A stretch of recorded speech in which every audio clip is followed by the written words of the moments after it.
Next up, we have a question from Alan. We get this one a lot.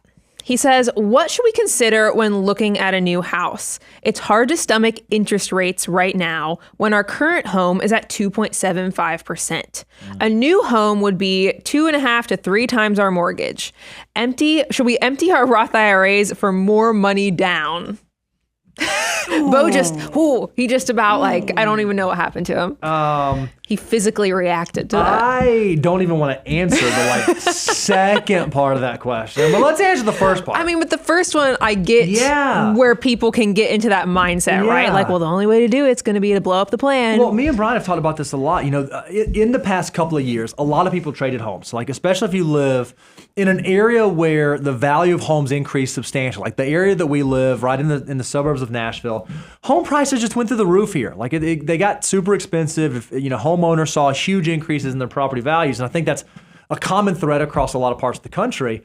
Well, me and Brian have had this conversation around with where interest rates were, right? 2.5%, 2.75%, 3%, and people making the decision to upgrade, making the decision to switch homes. A lot of people probably got locked in, right? So now, not only when you're thinking about buying a new home, are you facing increased prices just because the real estate market in general has gone up, interest rates have made the cost of ownership, if you're borrowing, significantly more expensive. So it becomes really, really difficult when you think through it. But Alan's question was, okay, well, what are because that's the math, right? Interest rates and value of home and that kind of stuff. What are the things you ought to think about? The very first one that I'm going to throw out is the why, right? And I'm stealing this from Brian because I know he's a big why guy.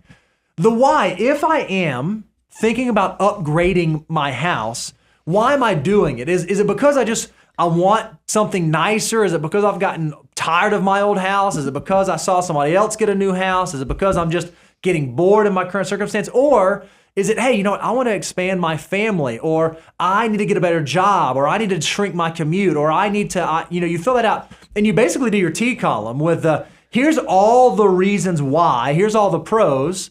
And with each one of those, there's going to be a cost: higher interest rate, larger mortgage, more expensive house, fill in the blank. And you have to kind of measure those two. And then you have to step back and you have to think through the goals paradigm, because money is nothing more than a tool that allows you to achieve your goals. You have to define what your goals are. If your goals are financial independence, then that will drive you in one direction. If your goal is, hey, I want to have a house where I can grow a family, and I want to be able to entertain people, and I want to be able to have community stuff, and I want to be able, fill in those. Well, if those are some of your goals, I don't think there's anything wrong with prioritize moving towards those, but you need to understand the opportunity cost associated with doing that. Alan, I wrote down 3 big things. First, welcome to the gilded cage age, in the fact that you have a 2.75% mortgage rate. It is hard to walk away from that rate. And I think there is going to be so many people. This is something I don't hear reported a ton about the housing market. Is there's going to be a whole group of people, by the way, that now all the people, because I have over here on the content team, Team Crash, they're over here like, these son of a guns. How are they even complaining about upgrading when they have a 2.7 and they're in a house? But I think that this is the hard thing about the housing market right now, is that if you have a low rate, it's hard to walk away from that low rate because you don't know that these rates are ever coming back, so you feel like you're there.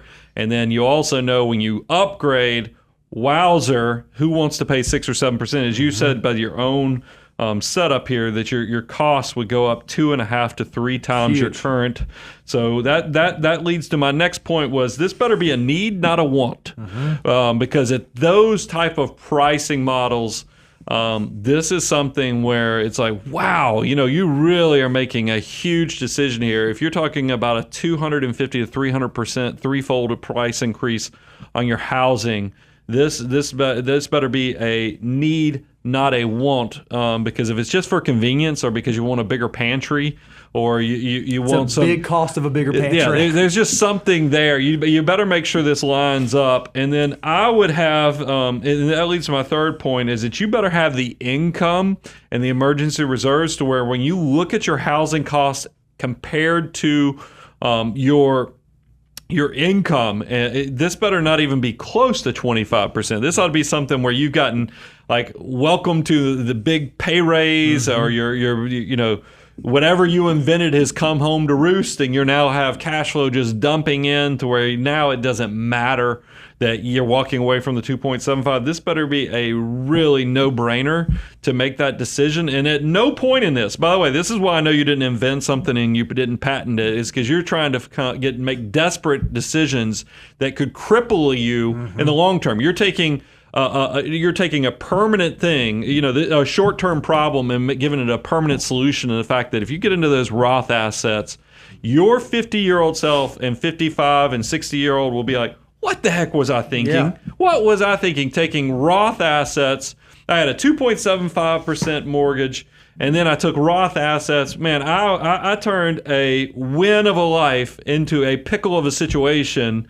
Just be careful. I know that makes me probably seem like I'm yelling at you from the front porch, but it is one of those things where I think that it is you better go through all the variables, because you just have some really positive things there. And the fact that I know you have Roth assets, I know you have a super low mortgage. You better really measure twice, cut once on messing up the apple cart on something that's that good right now.